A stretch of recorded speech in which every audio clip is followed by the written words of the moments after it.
Hello. The apocalypse. The end of times. All of you heard about it. Most likely you associate it with a great war. Like the World War III. The nuclear war with all of its horrors. But is the apocalypse going to be something like this? Let's investigate.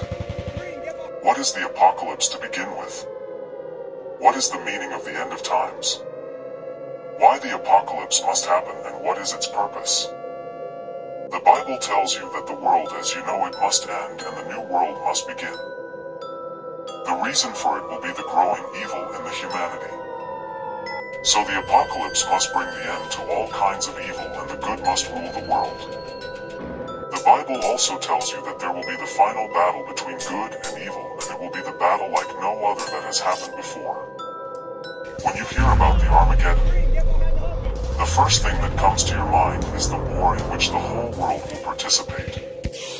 Most likely everything will be destroyed. But have you asked yourself a question? What can the world war really change? Won't there be bad people after the war? Even if all of the bad people die during the war, why do you think that none of the newborn people will grow up to be evil? What will the point be of having the war in which a huge amount of people will die, including the good people? And it will change nothing. In fact, the only way to finally destroy all evil is to free the people's minds from evil thinking. As long as there is an evil thought, the world will never get rid of evil, no matter how many bad people you kill. Even if you kill all of them, the new people will be born who can become evil. Think about it this way. If the heavy rain floods your house, no matter how much water you pour out, the new water will be coming inside. It will continue until the rain stops. This means that no matter how much evil you destroy, it will keep appearing again, until the source of it is not destroyed. The source of evil is not in your physical body. It's in your mind. Your body does what your mind tells it to do, not the other way around. In the conclusion, it makes no sense to destroy the human body or any physical item trying to defeat the evil. To defeat it, you must destroy the source of the evil in your mind. Of course, it is impossible to destroy the evil by fighting it only in your mind. It must be destroyed in the minds of all people. But how can you do it? Even if you become the most righteous person in the universe and show the example to others, not all the evil people will change their ways of life. Of course, you can't do it alone. This is why there will be an Armageddon, the final battle between good and evil. But who will lead this battle and in what form will this battle be happening? Of course, it will not be like in the Hollywood movies, where a superhero comes and destroys all the evil and everyone lives happily ever after. In fact, this is the biggest mystery that the Bible reveals. The problem is that you can't understand the encrypted text in which the Bible is written. So you have two choices. Either to learn how to read the Bible, or try to figure it out yourself. Either way, it's always worth to try to understand it yourself. At least you will gain good wisdom in the process. Let's begin with the identifying the source of evil. What makes you do the evil things? What makes you do anything to begin with? First thing that probably pops up in your mind is the wish to be rich and powerful. But have you asked yourself a question? Why do you want to be rich and powerful? There is a very simple answer to this question. You want to receive as much pleasure from your life as possible. So the reason why you do anything is to receive the pleasure. But why do you have the urge to receive the pleasure? Now let's talk about the pleasure. The only way your mind knows how to receive the pleasure is through your body. But the reality is that your mind doesn't even feel the pleasure. You may ask, if your mind doesn't feel the pleasure, then how do you feel it? The truth is that in fact the pleasure is felt by your consciousness, not by your mind. You must understand that your mind and your consciousness are two separate entities. Your mind thinks and your consciousness feels. But there is also another entity in you that also can feel. It is your ego. Probably you have a question. What is ego and why does it feel? Unfortunately, the psychology and the psychiatry are not developed enough to answer these kind of questions. So I will use the Bible to answer it. I won't be getting into the details about what is the Bible and how to read it. I have done it in many of my previous stories. Instead, I will just tell you what the Bible teaches about your mind, consciousness, and ego. In the beginning, the mind was created to do the simple things, like to eat or to drink. It was like the computer program that performs the different tasks. But you need to tell it what tasks to perform. Then the mind became more complicated. The additional part was created in it. This part detected the needs of the body and gave the commands to the other part what tasks to perform. This is the level of the mind that the animals have. For example, when the lion becomes hungry, one part of its mind detects the hunger and tells the other part of the lion's mind to go and hunt. After the lion catches its prey and eats it, he becomes satisfied and stops hunting. The lion just rests until it becomes hungry again and the whole process starts again. The lion will not hunt until it's hungry. It will not try to hunt while it's full and try to store the food for the future. The human mind had to be more advanced. It had to work constantly and develop, not wait for the needs of the body to appear. So it needed the additional ability. For this purpose, the special emotion was created. The function of this emotion was to make the mind to want to develop and do things besides just satisfying the needs of the body. This emotion had to be identified by the mind as the need of the body.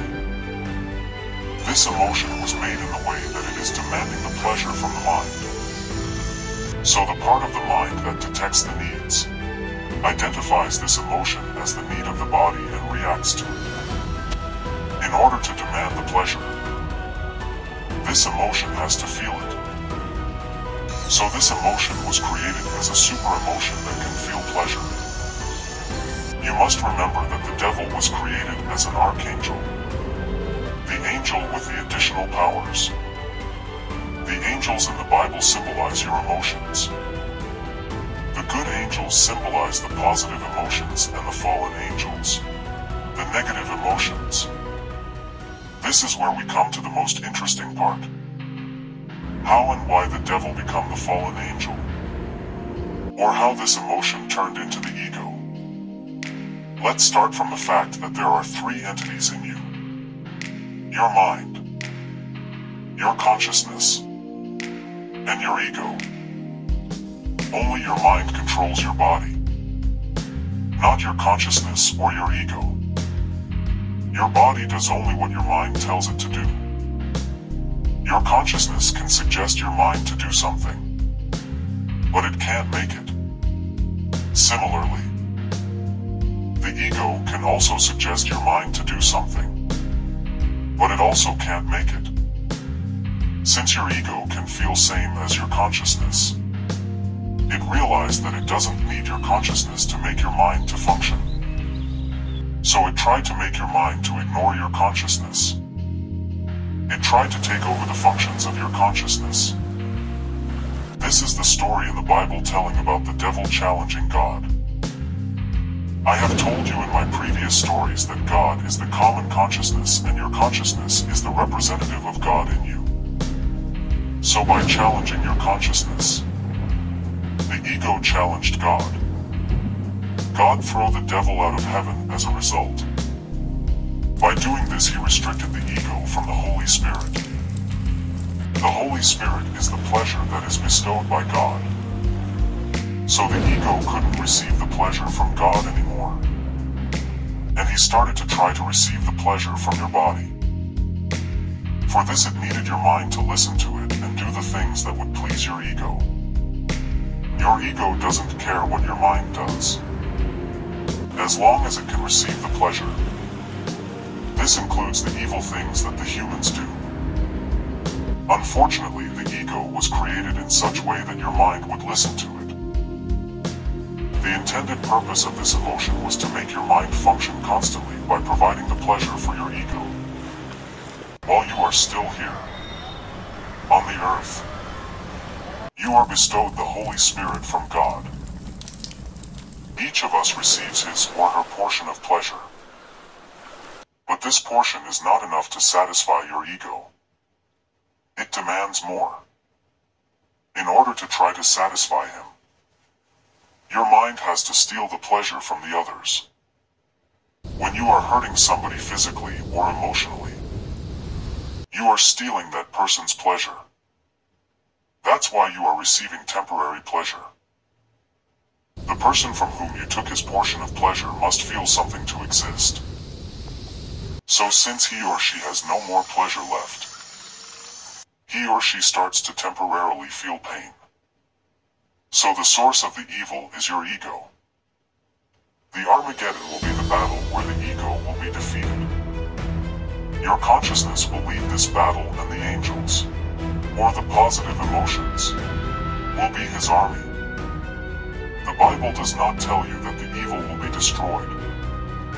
It tells you that the evil will be detained. This means that your ego will not disappear. It will be restricted from affecting your mind.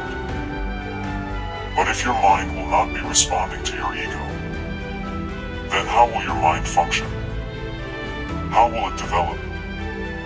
The Bible tells you that your mind will start serving your consciousness. This means that it will respond to the needs of your consciousness. Moreover, it will start to sense pleasure itself, same as the consciousness does. This is a whole different experience. You will be feeling much more pleasure than now. Besides your consciousness, your mind will feel the pleasure as well. This is going to be a great feeling that is almost impossible for you to imagine. You will feel that you exist in a completely different way, in a completely different world. When it happens, you will realize how much you are missing in life. Okay, but how will it happen and when? Even the Bible can't give you the exact date when it happens. It tells you that when the evil in humanity will reach its limit, the Armageddon will happen. It's like the toy building blocks. When you build a tower with toy building blocks and it reaches its highest limit, if you put the next block on the top, the tower will fall. From the other hand, the Bible tells you how it will happen. If you want to know, I will tell you. But it is a quiet, long story to tell. So if you don't want to know it, I will be wasting lots of my time and energy talking about something you don't want to hear. So if you want to know it, then sign up to my channel, and if I see that enough people want to hear this story, I will make the video about it. In the conclusion, the Armageddon will happen in the minds of people, not as a world war. Of course, there will be some things happening in the world to trigger this process, but it's not going to be the nuclear war. It will be something else. The Bible describes what will happen. It even describes how your mind and consciousness will be structured after the apocalypse. So if you want to know, subscribe. I will be waiting for your response.